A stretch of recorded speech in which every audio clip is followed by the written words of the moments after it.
Schönes Pferd. Ist das deins? Das war meins. Mein Vater hat es gerade verkauft an Herrn von Anstetten. Großer Gott, das Fundament. Genau. Es taucht nirgendwo in der Kalkulation auf. Wenn wir die Halle zu diesem Preis hochziehen, ist die Firma bankrott. Warum gibst du ihr keinen Job auf Friedenau? Auf Friedenau? Ja, so kann sie bei ihrem Pferd bleiben und in ihrer Freizeit weiter trainieren. Also heute Morgen waren noch 300er und ein 50er drin. 300 Mark. Und wo sind wir jetzt?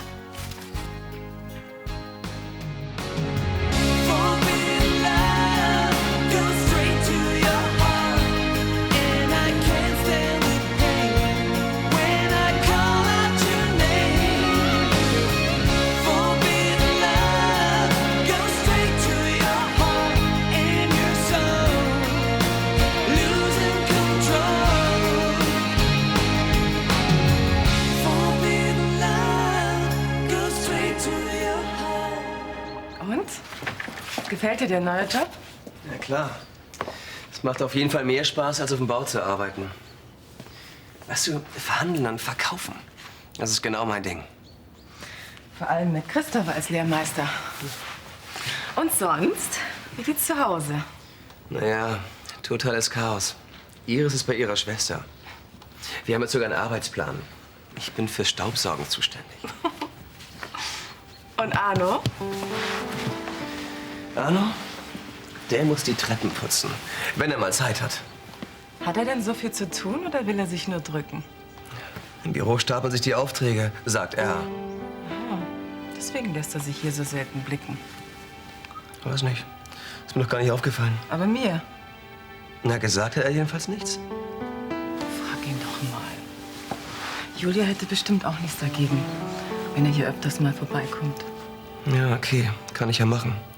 Wenn er sich vom Putzen drücken kann, kommt er bestimmt.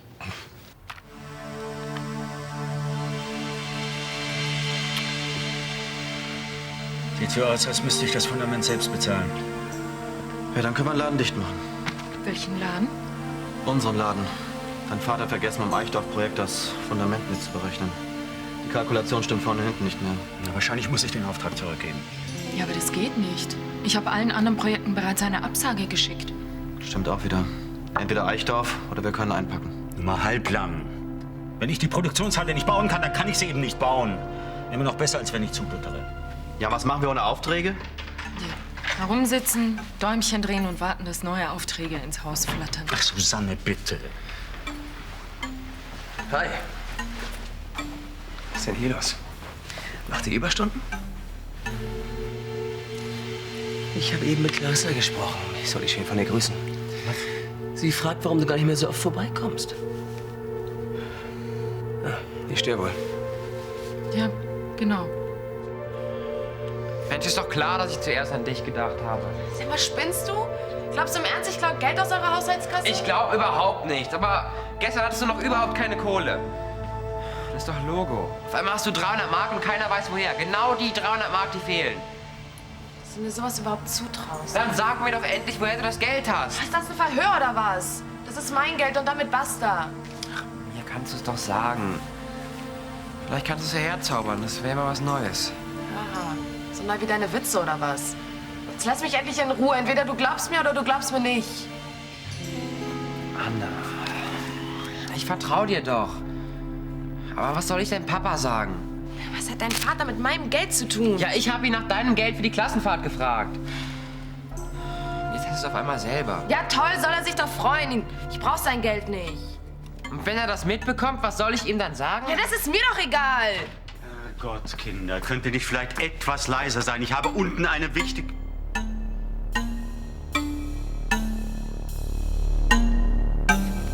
Der Detektiv hat sich wahrscheinlich alles Mögliche aus den Fingern gesogen, nur damit er an sein Geld kommt. Schön wär's. Was hier drin steht, das stimmt alles leider. Und wenn schon. Das ist doch jetzt vorbei. Du bist hier, hast dir ein neues Leben aufgebaut und alles andere ist längst vergessen. Aber es geht nicht nur um mich. Um wen denn sonst? Um Frank. Wer ist Frank? Frank, mein kleiner Bruder. Frank. Ich habe dir doch von ihm erzählt. Lies das mal. Ich verstehe das nicht. Mein kleiner Frank. Er Er war immer so ein lieber Kerl und wir haben uns wirklich super verstanden. Jetzt soll er ein Krimineller sein. Du weißt doch, wie schnell das manchmal geht. Allerdings. Und Clarissa ist am Ziel. Sie hat es schwarz auf weiß, dass ich aus einer Familie von Kriminellen komme. Ja, wenn hier einer kriminell ist, dann ist es Frau van Anstetten höchstpersönlich. Aber vielleicht hatte der Bericht doch noch sein Gutes. Ja, für das Konto dieses Schnüfflers vielleicht. Jetzt weiß ich wenigstens, wie es um Frank steht. Und? Was hast du vor? Na, ich muss rausfinden, wo er ist. Und wenn du es rausgefunden hast, was dann? Fiona, Frank ist mein kleiner Bruder. Würdest du zu Hause rumsitzen, wenn du wüsstest, dass dein kleiner Bruder da draußen vor die Hunde geht? Anna, sag uns bitte, woher du das Geld hast. Bitte. Paps, können wir bitte weitermachen? Alex möchte nicht den ganzen Abend. Was ist denn hier los? In der Haushaltskasse fehlen 300 Mark.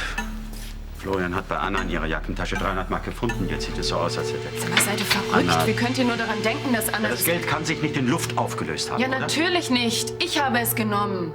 Du? Ja, ich habe einfach Geld gebraucht. Da habe ich es mir aus der Haushaltskasse ausgeborgt. Ja, hättest du denn nicht den Mund aufmachen können oder wenigstens einen Zettel reinlegen können? Ja, es tut mir leid, ich hab's vergessen. Es gibt euch aber noch lange nicht das Recht, Anna zu beschuldigen. Schämt ihr euch denn nicht? Anna ist wirklich die Letzte, die sowas machen würde. Ich pack's nicht.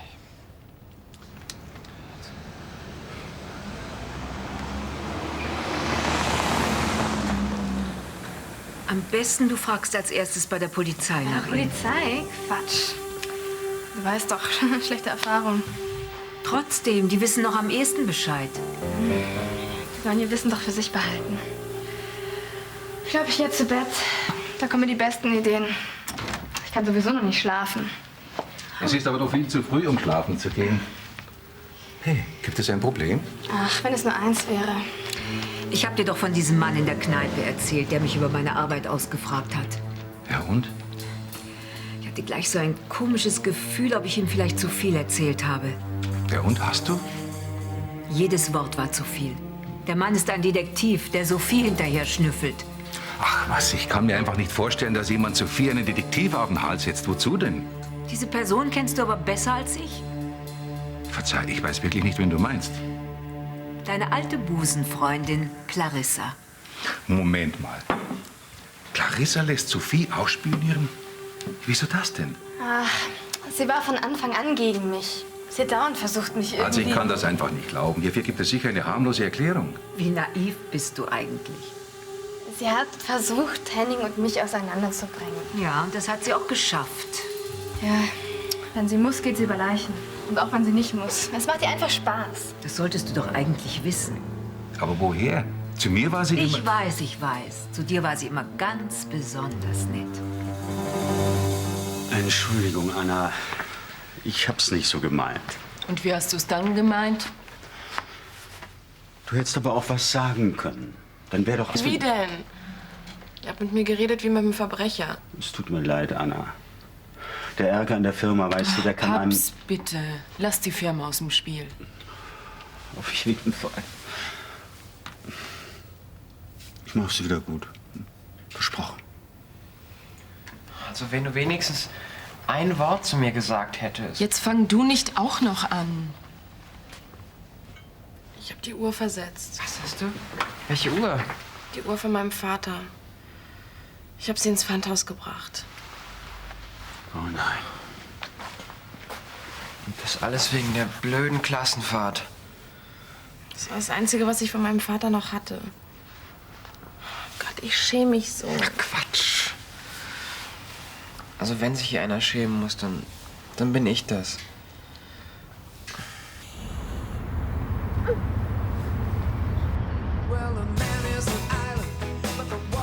Vielen Dank auch. Sophie? Ja, für dich. Von Henning.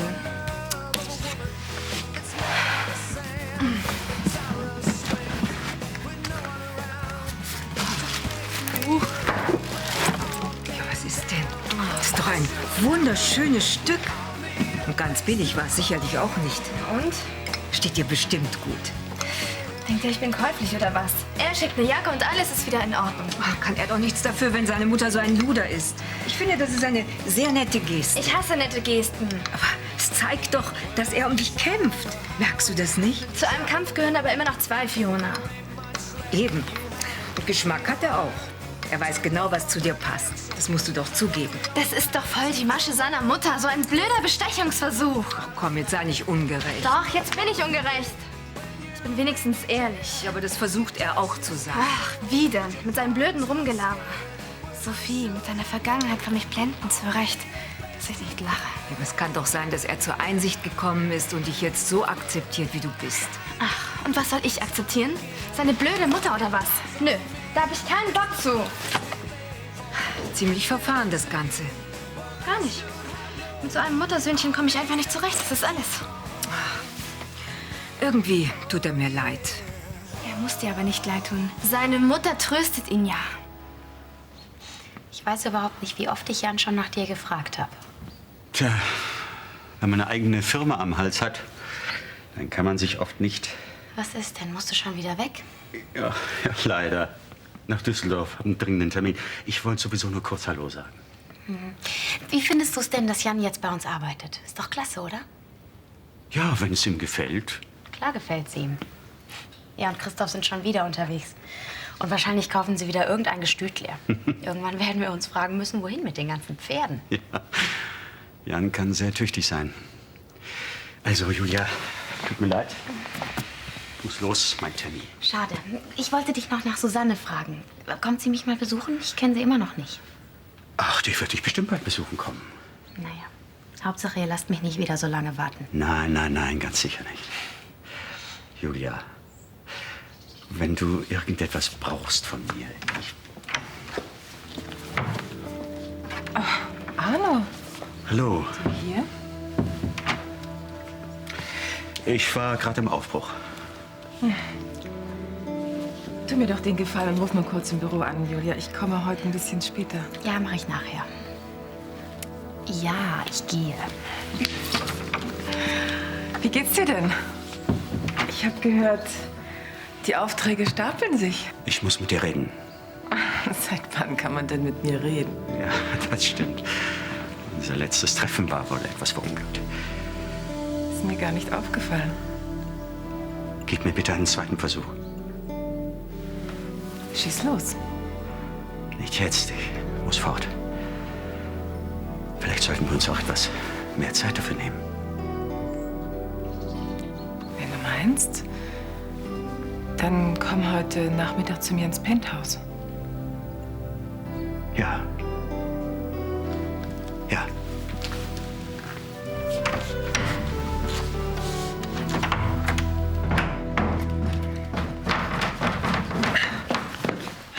Warte mal, was ich eben von Papa bekommen habe. Na, was schon. Das Geld für die Klassenfahrt. Ach, nee. Ja, hier. Jetzt kannst du dich anmelden. Und dann ist doch alles in Ordnung, oder? Danke, ist ja lieb von ihm, aber warum hat er es mir nicht selbst gegeben? Ich glaube, das Ganze ist ihm jetzt ein bisschen peinlich. Na, außerdem sollen wir im Pfandhaus vorbeigehen und deine Uhr auslösen. Er hat ein ziemlich schlechtes Gewissen nach dem ganzen Theater. Ja, davon habe ich aber nichts mitbekommen. Ja, er zeigt das eben nicht so. So ist er nun mal. Genauso war mein Vater auch. Typisch Mann. Sobald es brenzlig wird, schicken sie ihre Frauen oder ihre Kinder vor. Ja, dann mache ich das auch mal so. Ja, das werden wir noch mal sehen. Na los, wir kommen schon zu spät.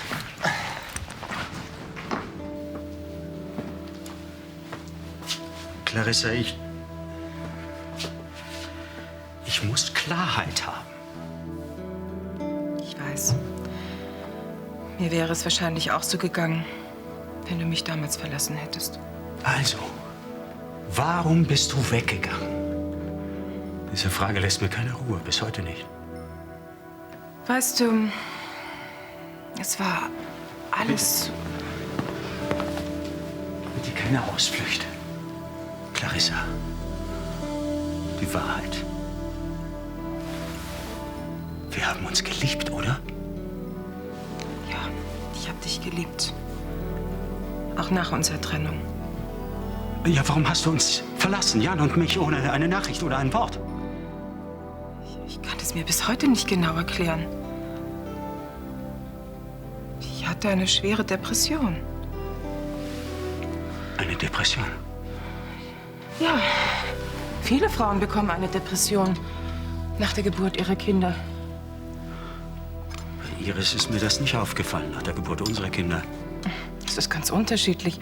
Manche Frauen merken gar nichts davon und andere werden regelrecht verrückt. Ich gehöre offensichtlich zu den Letzteren.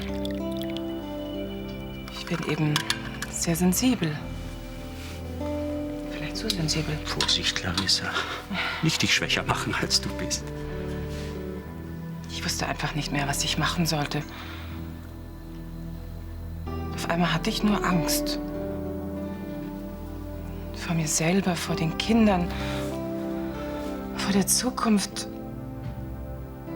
Und da bin ich einfach weggelaufen. Aus lauter Panik. Aber ich hätte helfen können. Vor dir hatte ich auch Angst. Angst vor mir. Und deshalb hast du uns im Stich gelassen? Ich sagte dir doch, ich war in Panik. Ich wusste auch gar nicht, was ich dir sagen sollte. Mein Kopf war leer. Dann habe ich Christoph getroffen. Ich hätte damals nach jedem Strohhalm gegriffen. Und er war auf einmal einfach da.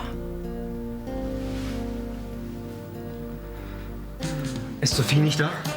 Sie ist im Jugendasyl. Ah ja. Sie gefällt dir wohl nicht, was?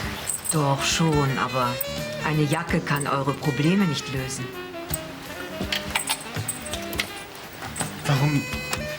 Warum meldet sie sich nicht? Du kennst sie doch. Sie lässt sich von Geschenken nicht beeinflussen. Die bewirken bei ihr eher das Gegenteil. Was soll ich denn sonst machen? Ich will sie nicht verlieren. Sie ist so verunsichert.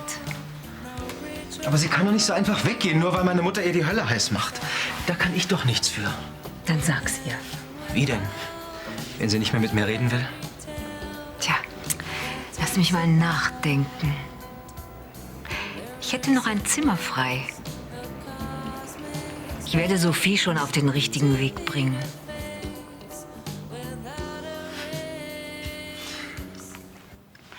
Ich war so verrückt vor Eifersucht, als ich von deiner Heirat hörte. So? Ja. Auf einmal hattest du all das erreicht, wovon wir beide zusammen immer geträumt hatten. Finanzielle Unabhängigkeit, gesellschaftliche Anerkennung. Alle Achtung, Clarissa. Eine große Leistung. Aber du hast doch auch eine Menge erreicht. Du bist selbstständig, du hast eine gut gehende Firma und du hast eine nette Familie. Meine Firma kann noch so gut gehen. Mit dem Vermögen der von Anstettens kann ich nicht konkurrieren. Das brauchst du auch nicht. Sowas wie das hier hätte ich dir niemals bieten können. Du glaubst immer noch, ich hätte Christoph deswegen geheiratet? Wäre nicht das erste Mal, dass sowas passiert. Als ich mich in Christoph verliebt habe, wusste ich noch gar nicht, wer er war. Glaub mir. Ich versuch's gerade. Wir hatten es am Anfang auch nicht so einfach. Und deshalb hat es dich auch nicht sonderlich gestört, als du endlich merktest, was für einen dicken Fisch du dir geangelt hattest, was? Arno, sei nicht so verbittert. Das macht nur Falten.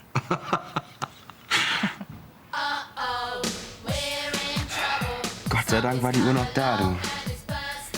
Mach das nicht nochmal, ne? War das jetzt ein Vorwurf? Nein, mein Nasenkuss. Was hätte ich denn machen sollen?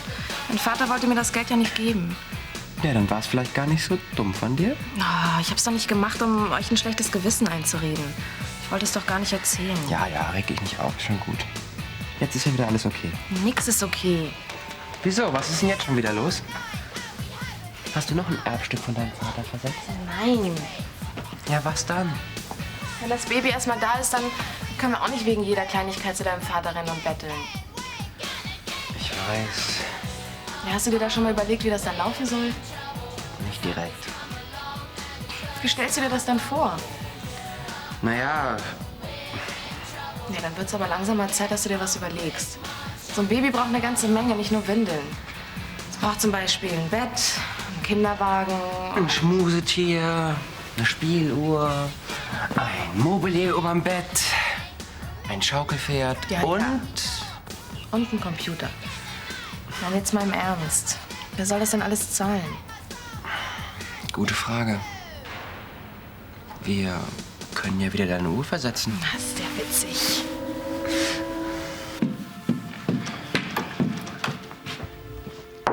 Ja? Was willst du denn hier? Ich bin der neue Nachbar. Ich bin gerade am Einziehen. Ist das ein schlechter Witz? Willst du mir nicht beim Auspacken helfen? Du brauchst gar nicht erst auszupacken. Ich habe lange nachgedacht über uns. Ja? Und ich glaube, ich muss mich wirklich von zu Hause lösen. Vor allem von Clarissa. Alt genug bin ich ja. Den Text kenne ich doch irgendwie.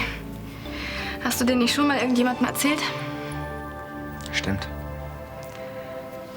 Und zwar jemandem, der mir die Augen geöffnet hat. Ach nee. Ach ja.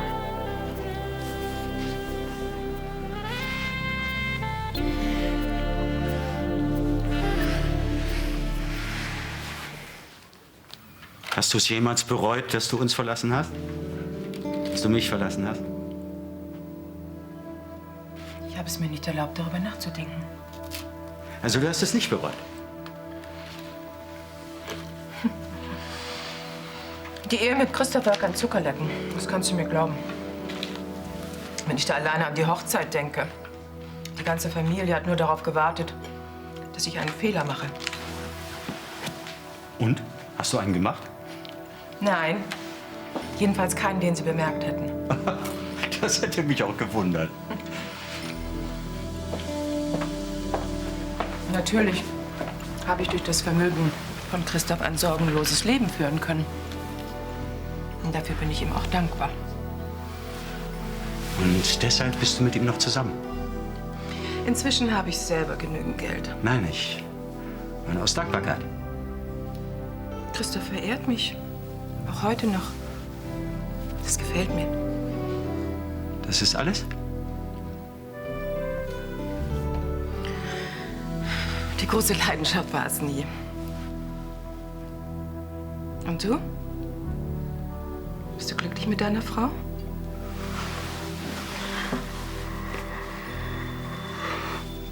Iris hat immer zu mir gestanden. Das reicht nicht die Haare an. Mehr nicht? Ich bin nie darüber hinweggekommen, dass du mich verlassen hast. Ich habe es nie vergessen.